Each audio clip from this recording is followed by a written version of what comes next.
दोस्तों, स्वागत है आपका एक और नए क्लास में। ये जो क्लास है ये एप्लीकेशन के साथ साथ यूट्यूब पर भी जाएगा, क्योंकि आफबाऊ का नियम भी कई बार पेपर में भैया 2 से 5 नंबर में आ जाता है और आपने 11th में पढ़ा भी होगा, तो पूरा डिटेल में आपको बताने वाले हैं।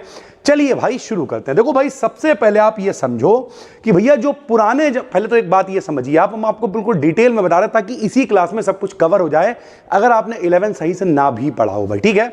सबसे पहले आप ये समझिए भैया, इस दुनिया में जितनी भी चीजें हैं छोटे छोटे कणों से मिलकर बनी होती हैं, जिन्हें हम लोग परमाणु यानी एटम कहते हैं भाई, ठीक है। और पुराने जमाने के जितने मॉडल थे उनके हिसाब से परमाणु 2 भागों से मिलकर बना होता है। एक भाग उसका नाभिक कहलाता है, न्यूक्लियस, जिसके अंदर प्रोटॉन और न्यूट्रॉन रहते हैं और चारों तरफ इलेक्ट्रॉन चक्कर लगाते हैं। भैया ये पुराने मॉडल हैं जिनमें इलेक्ट्रॉन चक्कर लगाते हैं, उन्हें हम लोग कोश यानी शेल कहा करते थे और लिखते थे KL M और N से मेरे भाई लिखा करते थे। ये पुराने मॉडल थे। जो नए मॉडल आए उन्होंने कहा कुछ ऐसे क्षेत्र पाए जाते हैं जिनमें इलेक्ट्रॉनों के पाए जाने की संभावना होती है। क्या मतलब? पुराने मॉडल कह रहे हैं चक्कर लगाते हैं, उन्हें कोश यानी शेल कहते हैं, KLMN से लिखते हैं। लेकिन जो नए मॉडल हैं वो कह रहे हैं कुछ ऐसे क्षेत्र पाए जाते हैं जिनमें इलेक्ट्रॉनों के पाए जाने की संभावना होती है। इलेक्ट्रॉन वहां हो भी सकता है और नहीं भी हो सकता। इन्होंने कहा जहां पे संभावना होती है उन्हें हम लोग उपकोश यानी सब शेल कहते हैं और लिखते हैं S P D और F से। तो सबसे पहले तो आप ये समझो कि ये SPDF क्या है। तो भैया जिनमें इलेक्ट्रॉनों के पाए जाने की संभावना होती है उन्हें हम लोग उपकोश यानी सब शेल कहते हैं। और काहे से लिखते हैं भाई? तो S P D और F से हम लोग लिखते हैं भाई, ठीक है। S में कितने इलेक्ट्रॉन हो सकते हैं?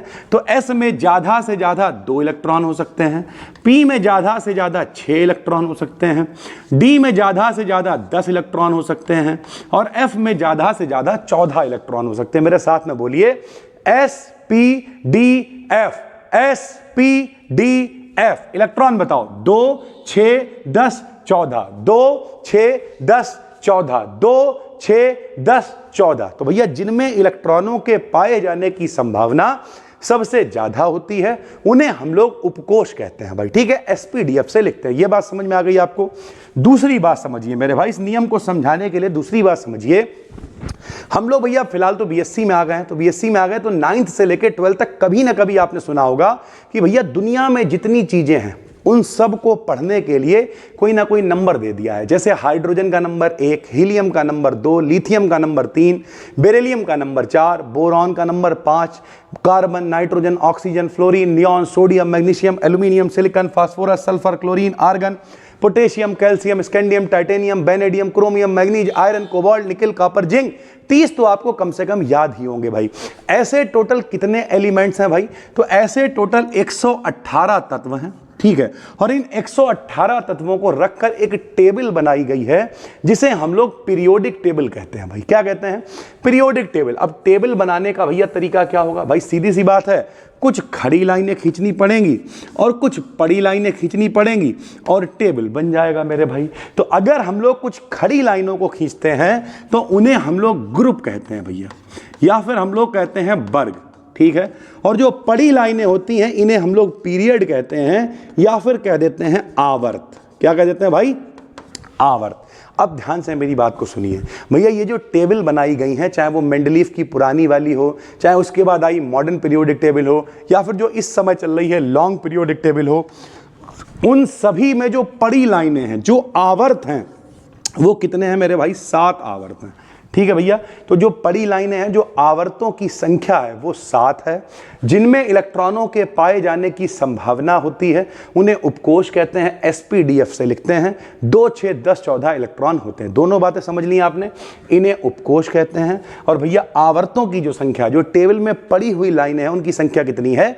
7 है मेरे भाई, ठीक है। दोनों बातें अगर आपको समझ में आ गई हैं तो फिर काम अपना आसान हो गया भैया। देखो जरा समझो, सबसे पहले ये समझो ये आफबाऊ क्या है। तो ऐसा नहीं है कि आफबाऊ कोई वैज्ञानिक है। आफबा एक जर्मन भाषा का शब्द होता है जिसका अर्थ होता है रचना या निर्माण करना। सर जी काहे का निर्माण करेंगे?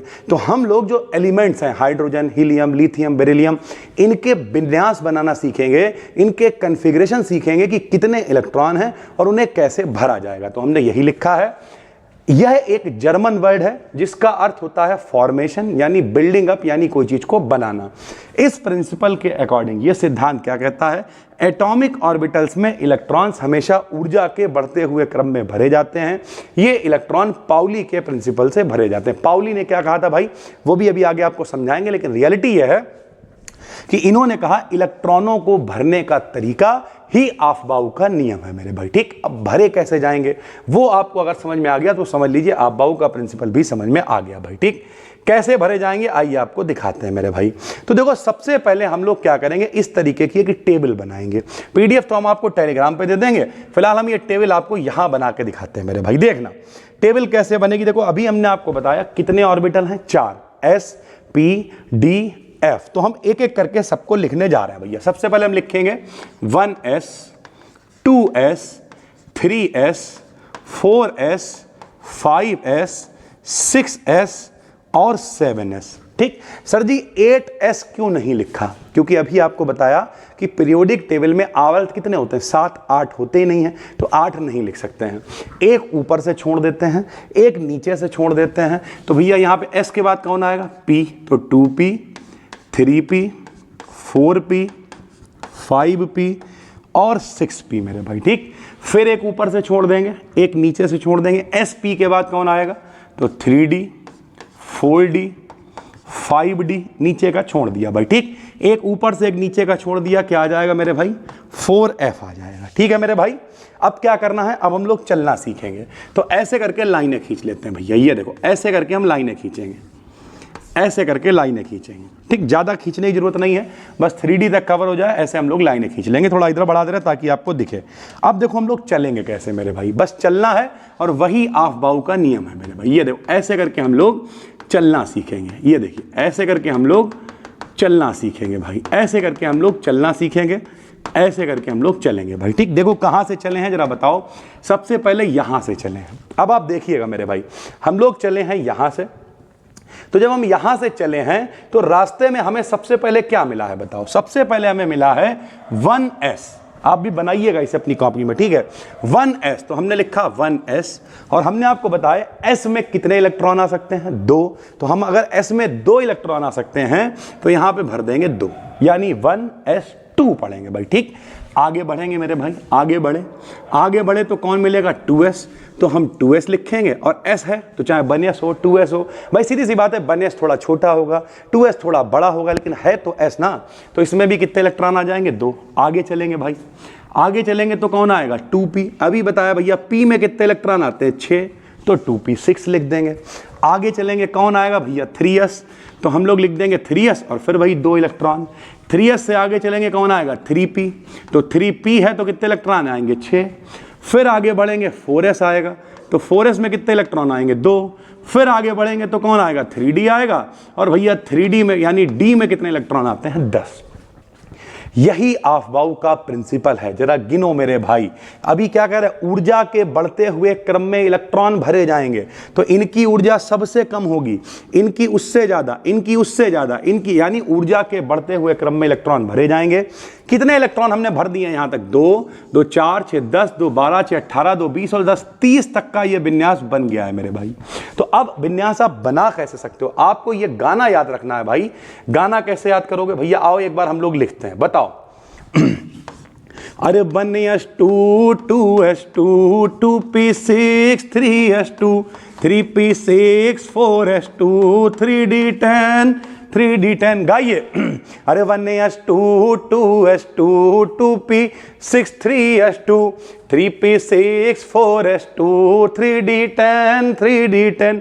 अगर ये आपको याद है तो आप कोई भी विन्यास बना सकते हो। भैया आपको चेक करवाते हैं। जैसे मान लिया आपसे कोई कहते हैं सोडियम का नंबर 11 है और इसका विन्यास बना के दिखाओ, तो आपको गाना गाना है 11 तक, क्योंकि जितना जिसका नंबर होता है उतने ही उसमें इलेक्ट्रॉन होते हैं। नंबर 11 है मतलब 11 इलेक्ट्रॉन तक भरेंगे। गाइए।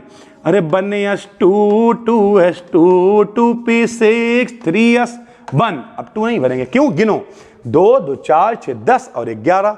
11 नंबर है तो 11 तक हम लोग गाना गाएंगे। कोई कहते भैया 18 का बना के दिखाओ आर्गन का, बताओ कैसे बनवाओगे, बोलो।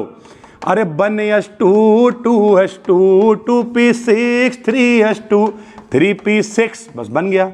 2 2 4 6 10 2 12 6 18। और इस तरीके से मेरे भाई इलेक्ट्रॉनों को ऊर्जा के बढ़ते हुए क्रम में रखा जाता है। इसे रखने के लिए 2 आदमी थे, एक का नाम था हुंड, एक का नाम था पाउली। पाउली ने कहा था इलेक्ट्रॉनों के लिए क्वांटम संख्याएं सेम नहीं होती हैं, अभी आगे आपको पढ़ाएंगे। और हुंड ने कहा था एक ऑर्बिटल में 2 इलेक्ट्रॉन आते हैं, एक सीधा होता है क्लॉकवाइज और एक उल्टा होता है एंटी क्लॉकवाइज। वो अलग नियम है, उन्हीं नियमों से इलेक्ट्रॉनों को भरा जाता है भाई। ठीक है, तो ये है अफबाउ का नियम। उम्मीद करते हैं समझ में आ गया होगा। जो लोग यूट्यूब पे देख रहे हो, डिस्क्रिप्शन में कोर्स का लिंक मिल जाएगा डिटेल में। एक एक वीडियो बड़ा दिल से बना रहे हैं भाई, तो चाहना तो डिस्क्रिप्शन में लिंक है, वरना जो जो इंपॉर्टेंट टॉपिक्स होंगे सब यहां पर हम पब्लिक करते रहेंगे। और बाकी हमने प्लेलिस्ट बना रखी है भाई, तो उन प्लेलिस्ट में हमने प्रकाश बैच में, संकल्प बैच में पूरा कोर्स पढ़ा है, वहां से भी पढ़ सकते हो, या चाहना तो डिस्क्रिप्शन में लिंक है भैया। ठीक है, मिलते हैं अगली वीडियो में। Thank you.